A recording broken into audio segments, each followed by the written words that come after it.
Dr. Dyan Haspel-Johnson on hypnosis, subtitled Naturally Occurring Hypnosis, an Alternative Health Tools podcast, where together we discover and share alternative health tools and resources from alternative healthcare practitioners and experts.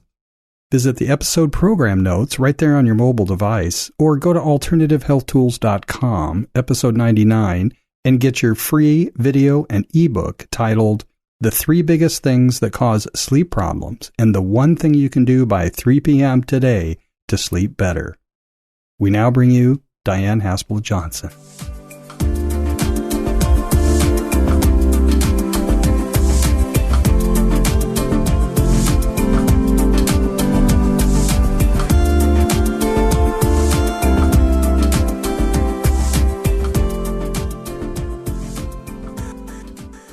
Welcome to Alternative Health Tools. I'm Lisa Victoria, your co-host, and today we're joined by Dr. Dyan, and we're talking about hypnosis and self-care with an emphasis on sleep. Dr. Dyan is a licensed psychologist, hypnotherapist, and a somatic experiencing practitioner. So welcome, Dyan. It's a pleasure to have you with us today. It's a pleasure to be here. I am a big fan of this podcast, so I am so honored to be with you. And I'm so excited to have you. Thank you for reaching out and saying that you would come on the podcast, because I've talked to you off air and I know this is going to be amazing. So today we're talking about hypnosis and self-care with an emphasis on sleep, and I can't wait to hear about what you've got to tell us. So before we get into the detail, would you just like to tell us a little bit more about you and your journey and how you got to do the amazing work that you do today? Yeah, I would love to. You know, I started out in a family of healers, doctors, and psychologists, and so I had a background sort of in mind-body, but I really kind of moved away from that. I had a lot of chronic health issues, fibromyalgia, and very severe chronic sleep issues, and a lot of sort of infections and fatigue and digestive issues and severe allergies and sort of you name it, chronic pain. So I really suffered a lot. And by the time I was 16, went sort of from doctor to doctor. And I had certain things that would get better and certain things that would get worse. And it was a very scary time, actually, from 16 onward for about a decade. And I went to a design school. I went to Rhode Island School of Design, actually. I started out as a fashion designer. And then I kind of struggled a little bit with that, not really being happy and sort of searching. I think a lot of young people do. Mm-hmm. And then realized after I started working in the design field that I wasn't happy, and switched and decided to go get a Ph.D. in psychology. And while I was in graduate school and my health issues kept getting worse and worse, I discovered hypnosis. I had a professor who trained me in hypnosis, and it was really a game changer for me. I was pretty desperate, and the day after my basic training, I didn't know what else to do, and so I just started doing self-hypnosis. And because at that time I had worked with my stepfather, who is a holistic internist, allergist, immunologist, I was working with him in his practice with patients, and so I knew a lot about my own physical issues and about immunology and certain aspects of physiology. And so I just started doing self-hypnosis using that knowledge base, and my health completely turned around. I mean, it was really like someone flipped a switch. And so that's what led me to a passion with the hypnosis. And I started working with patients in his office, and we were able to see changes in a lot of their physical conditions. Their sleep dramatically changed, their anxiety changed, but also their allergy skin tests changed, and their blood tests changed, and their blood pressure and their need for medication, and we could log it. So I was very fortunate in that way. And that's such an amazing journey, isn't it, that you've been on? And you go from college, in the fashion industry to then being a psychologist. It's sometimes crazy how life works out, but I'm a firm believer in what they say, don't they? When the student's ready, the teacher will appear. And I think in your case, and the hypnotherapy and the self-hypnosis, which I can't wait to talk about today, because a lot of people think of hypnotherapy as going to see someone, and that's not always the case, is it? And that's what I love about what we talked about off the show is, you know, we can empower people to do that self-hypnosis, can't we? And we're going to talk a bit more about that today. But thank you for sharing your story. It's a wonderful journey you've been on, and it sounds like you help so many people now with a multitude of, you know, health complaints, and quite often people don't know where to turn. And I think there's a lot of people out there probably thinking, well, actually, I can relate to your story. I've had those pains and those trials and tribulations with my health. And, you know, if it just helps one person out there, then it's amazing work, isn't it? Yeah. You know, I think you and I really have that in common, of having gone through that kind of suffering. And I'm sure a lot of the listeners also have gone through that or are suffering.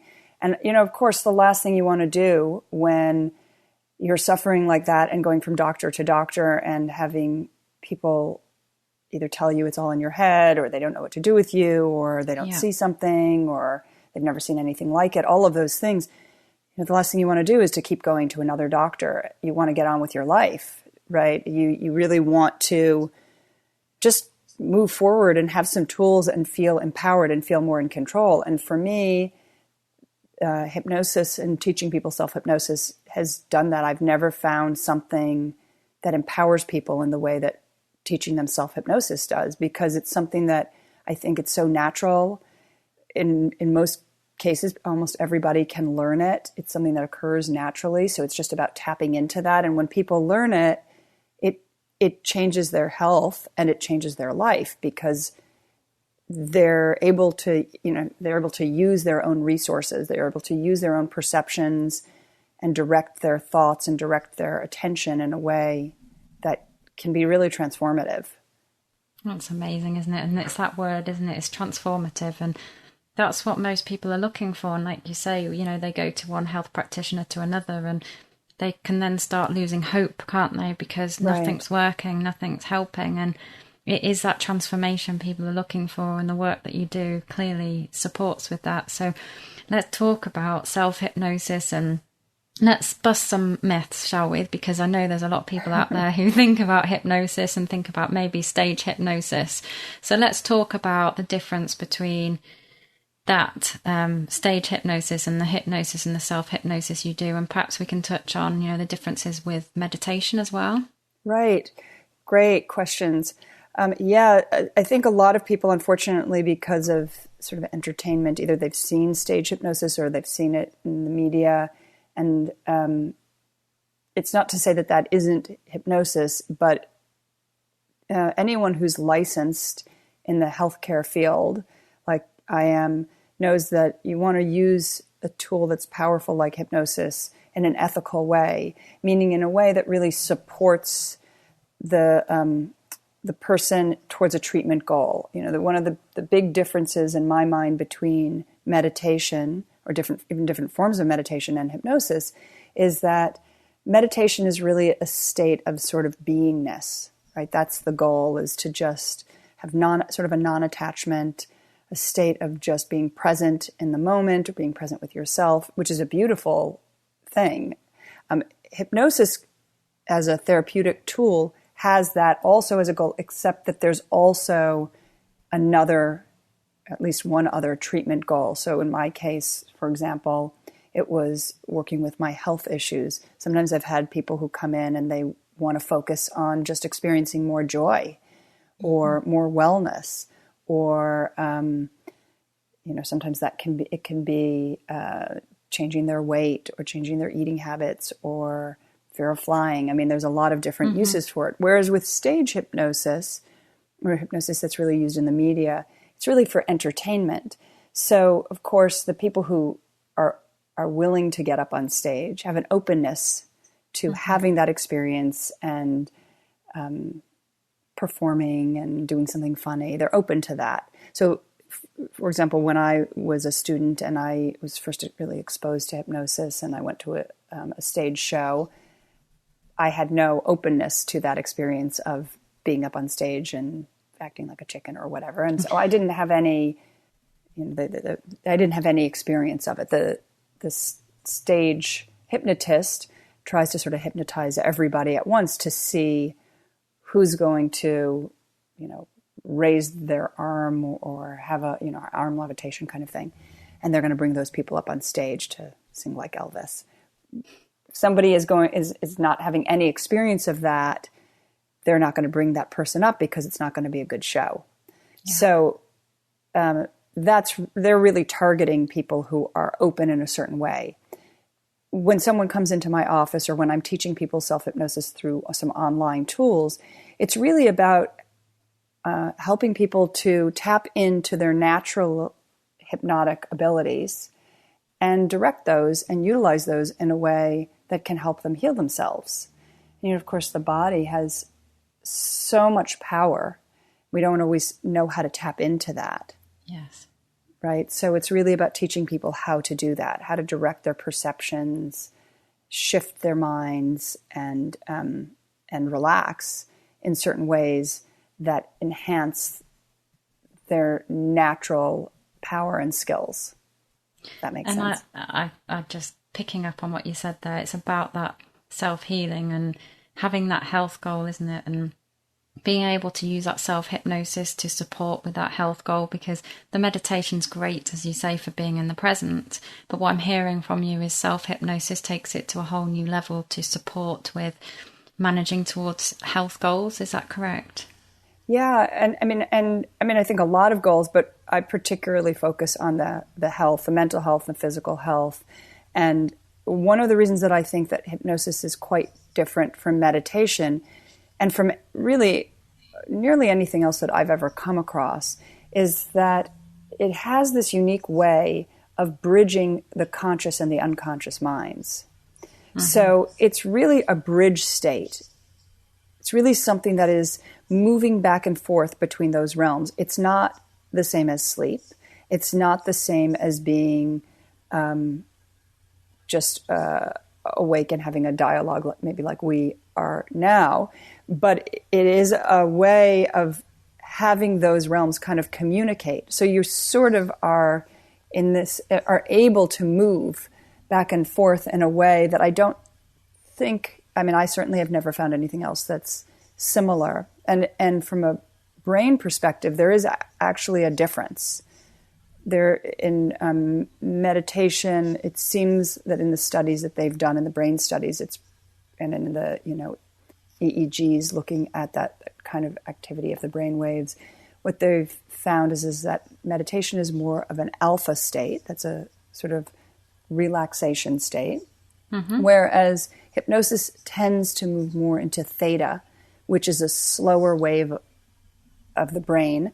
And actually, it's a brain wave that shows up in some of the slower stages of sleep.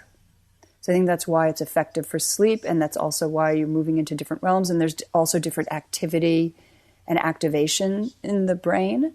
So, for example, there's an area of the brain that gets activated in hypnosis, which interestingly is the same area of the brain that gets activated in some of the more severe states of anxiety or the OCD, obsessive mm-hmm. compulsive states, except that when it gets activated in those anxiety states, it's quite rigid the way that it moves through the neural pathways. Whereas with hypnosis, it's almost the exact opposite. It's 180 degrees. So it's more about the flexibility and tapping into sort of those intuitive parts of the brain, the parts of the brain that have sort of imagination, and so there's neuroplasticity that's occurring with hypnosis. So it's very powerful in that way. So what we're saying here is we're working on a different brainwave. We're working on that theta brainwave, which is a different wave to when we're in the alpha state, and the beta state when we're conscious, I guess, isn't it? Mm-hmm. And for people who aren't so familiar with the different stages of brainwaves, basically there's the conscious state, and then as we go through more to the unconscious state to sleep, isn't there? Right. And as the brain kind of quietens down, that's where we can then start to get into that healing, isn't it? So that's self-care, that's self-healing. So I'm fascinated by this conversation already, and I'm sure our listeners are, and they're probably thinking, oh, wow, gosh, how can this help me and how can I do it? So self-hypnosis. So I've got so many questions. Where should we go next? So if there's someone out there who's thinking, well, is this for me? Who is it for, and who can practice self-hypnosis? I think most people have the ability to learn self-hypnosis. There are certain populations or people with certain experiences or disorders where I would say they're really best off working with a practitioner one-on-one. If someone has post-traumatic stress disorder and has flashbacks, or a dissociative disorder, hallucinations or schizophrenia, something like that, then, or some very severe trauma, then I would suggest that they find a licensed healthcare practitioner who also specializes in hypnosis or some other type of somatic experiencing or some other type of trauma resiliency technique. But for most people, hypnosis occurs naturally. And a lot of people say to me, well, I don't know if I can be hypnotized. And one thing I want the listeners to understand is that being hypnotized doesn't mean that you're going to do everything that the person is going to say. It has a lot to do with how open you are to the experience and how much you trust the person you're working with. So when I teach people self-hypnosis, I teach a lot of my private practice clients self-hypnosis, but I also have online tools. I spent a couple of years actually building them. And the reason for that is I wanted to be very careful and ethical and responsible in the way that I laid it out so that people really understand what it is, what this tool is, and how they can use it and feel really strong and empowered. And so I have 2 videos that come in the set, and I have an ebook that really lays it out. So it's a guidebook, and there's 7 audios in most of the sets that I have and in the sleep set. And what I want people to understand is that we go in and out of hypnosis all the time. So, for example, if you're walking along, the beach or the seashore, and you hear the sound of the rippling water or the waves, and you just feel calmer and calmer, like all of your worries for that moment kind of melt away, that's really moving into a hypnotic state naturally. Or, if you're driving on the highway and listening to music and lost in thought, and before you know it, this hour-long drive, as you're at your exit, and it feels like it's been 5 minutes. That time distortion is something that sometimes happens with hypnosis also. So the sense of being absorbed in whatever experience you're having, whether that's a pleasant conversation or whether that's watching a sporting event or a concert or listening to music or reading a book or playing a computer game, spending an hour on Instagram swiping, right? And it feels like 5 minutes. That absorption is one of the characteristics of hypnosis, and the sense of just time distortion or involuntariness, like it's just kind of, it's happening. You're just kind of driving along there on automatic pilot. You don't have to think about it. Those kinds of things are things that are part of the hypnotic state. So when people think, what if I can't be hypnotized? What if it doesn't work for me? I sort of say to them, well, it's really about tapping into what's already there. It's really about using skills that you already have. And they're sort of a superpower, really, if you learn how to use them and how to tap into them and how to use it sort of as a meditation on a daily basis. And I think that can be very healing. And as you've been talking now, I can totally relate to what you've been saying. I've walked along the beaches in California, I've walked along the beaches in Wales, and I have, thinking about it now, entered into that hypnotic state, but I'd never considered that as a hypnotic state before. But it's that complete calmness and just being, and it's just so peaceful, isn't it? And then, like you say, whether you're just having a lovely conversation with somebody, I've experienced everything that you've talked about, and it really resonates with me. So I'm sure that resonates a lot with our listeners.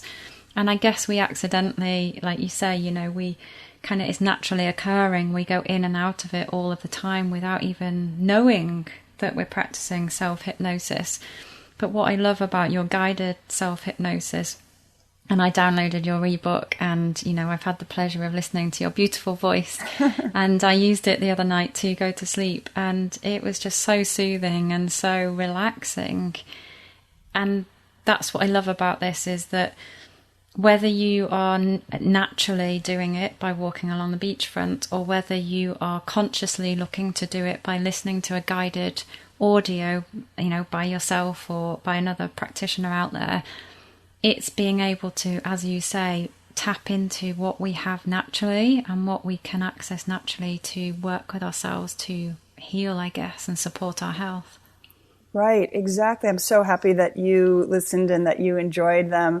You know, one of the things, because hypnosis is a bridge state, right, between the conscious and unconscious, is that in the sleep set that you have and that's available online, I took a lot of care to sort of create stories or metaphors, use metaphors that the unconscious understands, that really give a nod to sleep architecture and understanding what we're dealing with. So in those self-hypnosis audios, you know, I really was looking at how people move into the stages of sleep, particularly the deeper stages of sleep where you get the deepest rest, and from the REM to the non-REM sleep. Mm-hmm. And, you know, there are a lot of different metaphors that we can use. I might use a different set of metaphors if I was working with something like fear of flying, or if I was working with, I don't know, something like, smoking cessation is one that people often think about.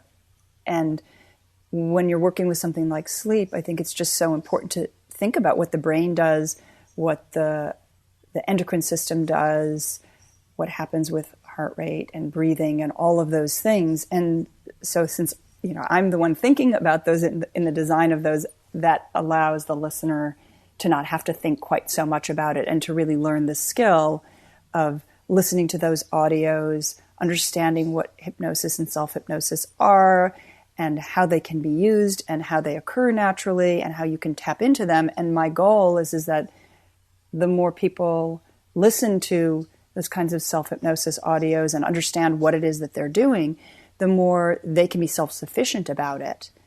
And I think when we are educated about things and we understand them, right, that empowers us, that helps us to incorporate those things into our own lives. And then I have found that changes people's lives across the board. So when people work with the self-hypnosis for sleep, they tell me that they automatically have less anxiety, and that they feel healthier, and that their bodies get stronger, and their energy during the day is better, and that they feel more confident, they're more productive, and their relationships get better. And so that's really the goal, isn't it?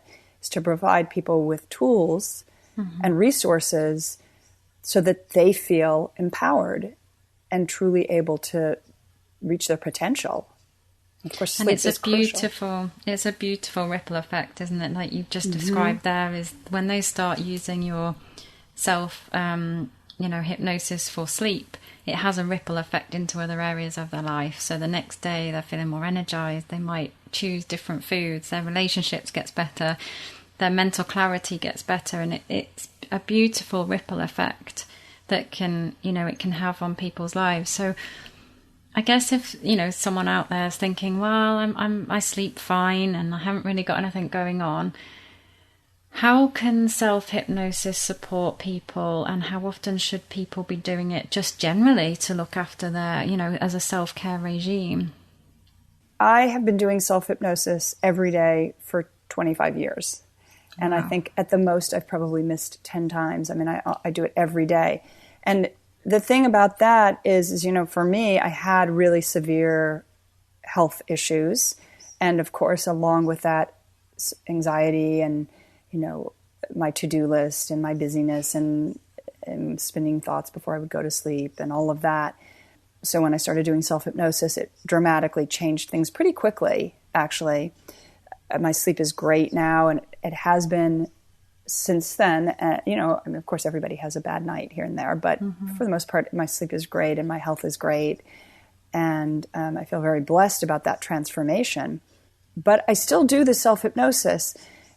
Why? Because I find that just the quality of my sleep is better, my energy is better, and also something really interesting happened when I started doing regular self-hypnosis and self-care in that way, which is that I noticed that because I was connecting with myself every day in that way, I created this space, right, where I was doing my self-hypnosis. And to me, I thought, well, even if I don't want to, some days I was like, oh, I'm busy, I don't want to do it. And I just thought, well, if I can't take 20 minutes to just be present with myself, where I don't have any obligation, and it's just really about me connecting with myself, if I can't do that, something is wrong. Something's wrong with this picture.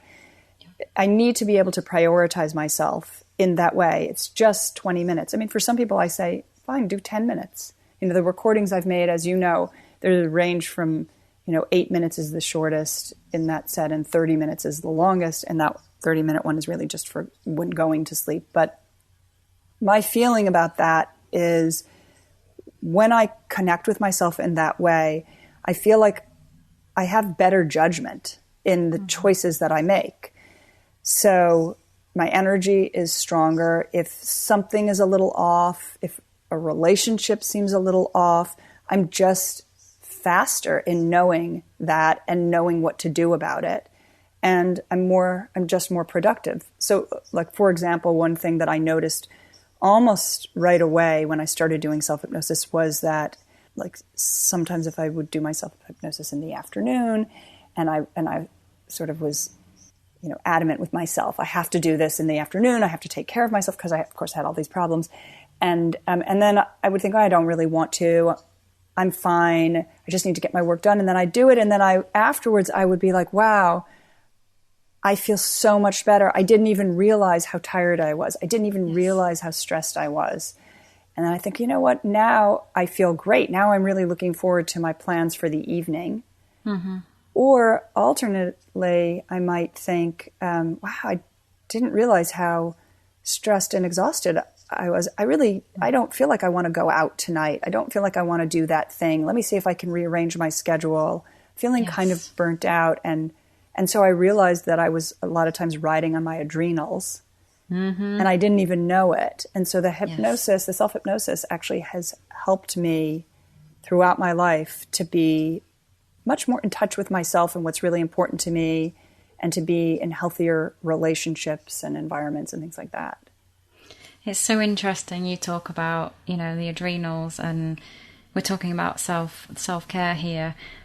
With my patients this morning in the doctor's surgery, we were talking exactly about that. Are you running off adrenaline and anxiety, or are you running off self-care and self-love?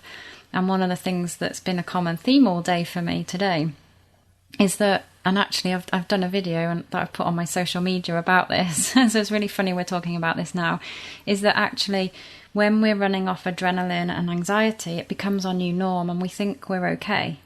But we don't realise until we take that step out, like you say, if I can't take 20 minutes out for my own self-care and self-love, then there's something wrong. So it's all automatically alarm bells, isn't it, that you're running off adrenaline or anxiety.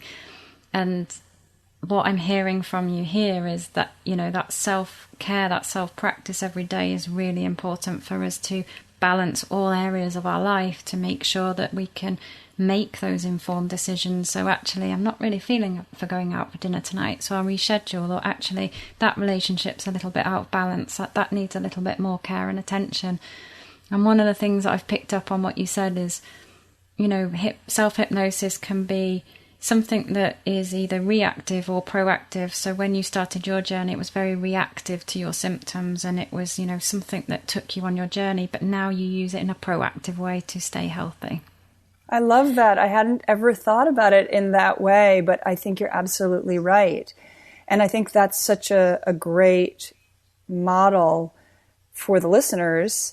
I'm going to borrow it when I'm talking to people, because I think it's awesome to think of it that way. And that's a great goal, right? To move ourselves into that proactive place. And out of a reactive place. And I think that's such a helpful thing for people to maybe think about in their experiences, even on a daily basis, or in a moment when they're making a decision. Am I making this decision reactively or proactively? Yeah. And of course, we always want to be in a proactive place as much as we can, because then we have a calmer state of mind, and we can consider our options more, as opposed to feeling like we're being pushed in a direction or that we have to rescue ourselves. It's just much harder on the nervous system, and it just doesn't feel as good. And I think that as people use self-care tools, incorporate things like self-hypnosis into their lives, they can spot those differences more and more, right? And they can be in more proactive places more often. And I think that's one of the most important things here, because quite often when I see patients or clients, they come to me when something's gone wrong. Mm-hmm. And I just wish they'd come to me 6 months, 12 months earlier, when those alarm bells were going off with their health, because it's a lot more challenging to resolve health conditions when you're working from a reactive position rather than a proactive position. And I think being in that proactive state is that self-care is enhanced, so you're then giving yourself the best chance of something not going, something going wrong, aren't you, really? You want to avoid something going wrong. So I love the fact that self-hypnosis can be part of people's daily practice to support their health. And even if they haven't got anything going on, what a great tool to use to support the strength of their health, to keep them in that, really good place with their mind and their body and that connection. Right. Absolutely. Absolutely. It's really all about us using the resources that we have. And I think that builds confidence, right? Taking that time, you can feel really good about yourself when you take that little bit of time every day and feel like you're carving it out just for yourself, and that it's from a place of prioritizing yourself. I feel very proud of the fact that I do that and have done this for so long, and day by day it builds up, and it gives me a lot of confidence in the choices that I make for myself, of knowing, am I making these choices because these are the choices that are expected of me, or am I making these choices because this is what's really true and right for me? And it comes back to that self-respect and the respecting of your own time as well, and protecting it, doesn't it? Because if we don't do that and we're too busy looking after other people, then, we can then, become vulnerable to, the outside world, can't we? And then that's when things start going wrong, if we don't, practice that self-respect and protecting our time. Right. Absolutely. Absolutely. And I know we were going to talk about this a bit later, but I have some resources that are actually free resources on my website. That there's a ebook and video called "The 3 Biggest Problems with Sleep and the One Thing You Can Do by 3 p.m. Today to Sleep Better," that really walks people through some of the things, to some degree, some of the sleep hygiene things. But there's also my favorite thing that people can do and start incorporating in right away to support their sleep, and also just to support themselves in their life. And I actually created, as you know, a special link that's for the show and for you, just www.selfhypnosisforhealingsleep.com/Lisa Victoria. And if people go through that link, they can download their free video and ebook. It is such an amazing ebook and video. I've downloaded it, I've used it myself, and there's some really good top tips in there, really easy to follow. And it is just about empowering people, isn't it, to take back control and giving them easy access to learning about self-hypnosis, because you explain it beautifully in that ebook and in that video, and it's not a big scary thing. It's something really easy to do, and the benefits are amazing, aren't they? So maybe we should talk a little bit about the benefits now for the listeners, so they can understand what they're going to get from self-hypnosis. Yeah, I really think, there's a lot of studies that have shown the way that hypnosis and self-hypnosis support actually the immune system, support healing. Actually, even in studies that have been done on surgeries and hospital stays, the hospital stays move from something like, 5 days under normal circumstances down to like 2 days when someone's been doing self-hypnosis.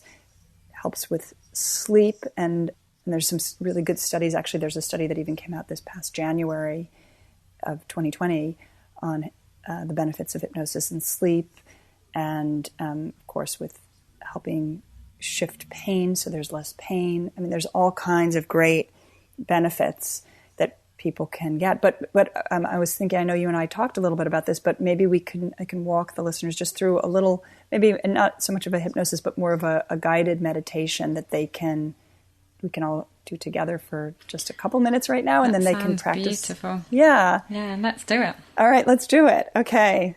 So I'm going to invite the listeners to, you can have their eyes open or closed, up to them, and to just take a little time to just feel their bodies, feel your body, and just maybe set an intention to relax. And just notice that sort of pleasant feeling that sometimes comes from relaxation or even from tiredness. The feeling of sort of that weight, the gravity, sort of pulling down, and just feeling the muscles and the body and its presence. And as you're feeling your body sort of dropping down, just notice the chair or the cushions or the bed supporting you, supporting the weight, the heaviness of your limbs and of your body, of your back, your feet. And it's almost as though that chair or those cushions or that bed, that sofa, wherever you are and whatever you're doing, whatever it is that's holding you, it's almost as though it's lifting up to support you.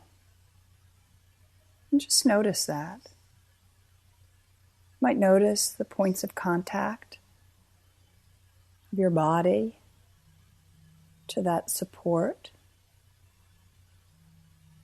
and the way that you can just settle in and drop down even a little more, feeling that support is lifting up to hold you, to catch you. And there's this meeting of the settling in of your body so that your muscles can relax, and the lifting up of that support. And just allow yourself to feel the relief. The relief of feeling held.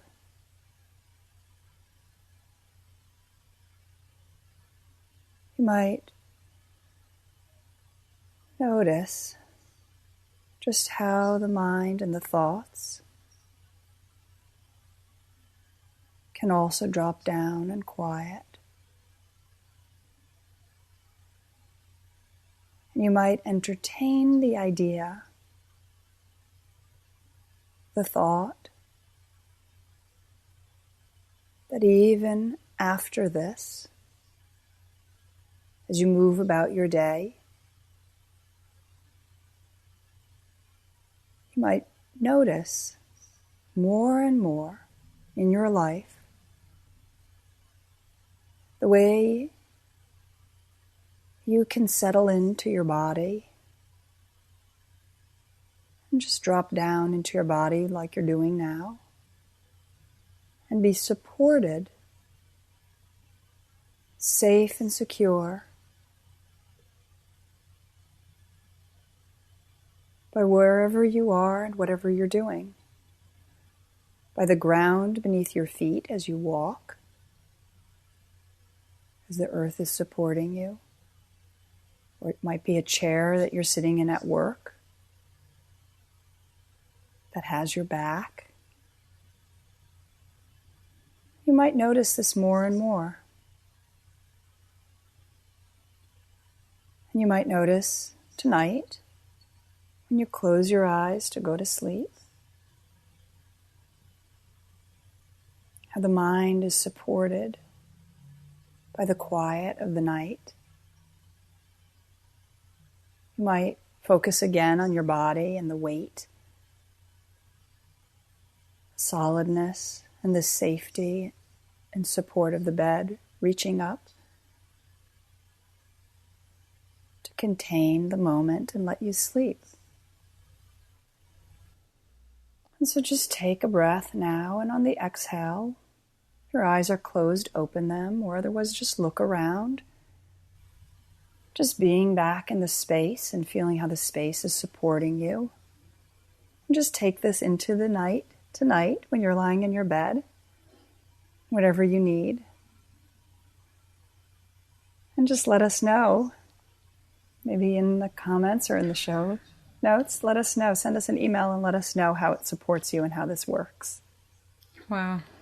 That was phenomenal. Thank you. Oh, great. I feel so relaxed now. Yay. For our listeners out there, I just went through that exercise with you and oh gosh, I just feel whew, yay. nice and balanced and calm and grounded again. So thank you. That was beautiful. And you've got such a beautiful voice when you do your self-hypnosis, your guided self-hypnosis. It's a beautiful voice to listen to. So thank you. Thank you. That's the ultimate compliment. Yeah, it's very soothing and very reassuring to know that you're held in a very safe place. Oh, thank you. Well, I would love if the listeners enjoyed that. You know, they can obviously send you a note and let them know, or they can also easily find me. My Instagram is just Dr. Dyan HJ, so it's DRDYAN HJ, and I actually do a Tuesday sleep tip. So every Tuesday, I put out a little 1-minute video with a little sleep tip, and I'm always happy to have the listeners give a little comment and let me know if they like this or if they like some of the other ones and what's helpful. I'm always eager to hear. That's so amazing, and that's so kind of you for, giving those sleep tips away every Tuesday, and I'm sure the listeners will be following you on Instagram. And if they wanted to get in touch with you via your website, it's Dr. Dyan, DRDYAN.com. Yep. Yeah. Mm-hmm. And then they can get in contact with you there. It's been an absolute pleasure. I've loved learning about self-hypnosis and like you say, the difference between meditation, stage hypnosis, self-hypnosis, and the benefits that it can have to anybody and everybody, no matter what they've got going on, whether it's just they want some quiet time or whether they've got something that they want to focus on with their health. And like you say, if they've got something a little bit more complex going on, they can reach out to a practitioner like yourself to work with you on a one-to-one basis. But I love the fact that you've made the self-hypnosis so accessible to people, and I've certainly enjoyed experiencing it. So thank you from the bottom of my heart for sharing that with us. And yeah, I just know you're doing an amazing job. So thank you very much for sharing your gift with the world. Oh, thank you. That's so kind. And it's really been such a pleasure to speak with you and to be on such an amazing podcast. I love all of the resources that you are constantly offering to the listeners. So I'm just very happy to be a part of it. Thank you. It's a pleasure to have you with us today. So any lasting thoughts that you want to leave with our listeners, or any top tips you want to give them before we leave? Just really that I know it sounds so simple, and it's not always so simple, but really I think to all of the listeners, you really deserve the time to just be with yourself. And I know sometimes that can be hard to find the time or to be with yourself, but you really do deserve that. every one of the listeners, every person is a really special person who has something to offer. And I think when we all connect with ourselves, we can really reach our potential and be our best and healthiest selves and come up with deep wisdom, because that true knowing, that true inner voice is sort of a still and quiet voice. And so I really encourage people to take the time on a daily basis to carve out even just 5 minutes, 1 minute, 10 minutes, 20 minutes, whatever it is, to really be present with yourself, because I think that you'll find that you make healthier choices for yourself and you feel more confident and happier and more hopeful. And if someone does need help, I really encourage them to reach out and find a qualified person, but otherwise to maybe look into learning some self-care tools like self-hypnosis to really empower yourselves. What an amazing wrap up to the show. You've said it so beautifully. And yeah, like you say, everybody deserves it. And when they connect back with themselves, that's when the magic happens and they can reach their potential. So what a beautiful way to wrap up the show. Thank you so much for being with us. It's been a pleasure. So I'm Lisa Victoria. I am your co-host from the UK for Alternative Health Tools. And if you like what you've heard today, please do share it with your friends and family. And we do have access to our podcast on Apple, Google, Spotify, or anywhere else that you get your podcasts from. Until next time, take care.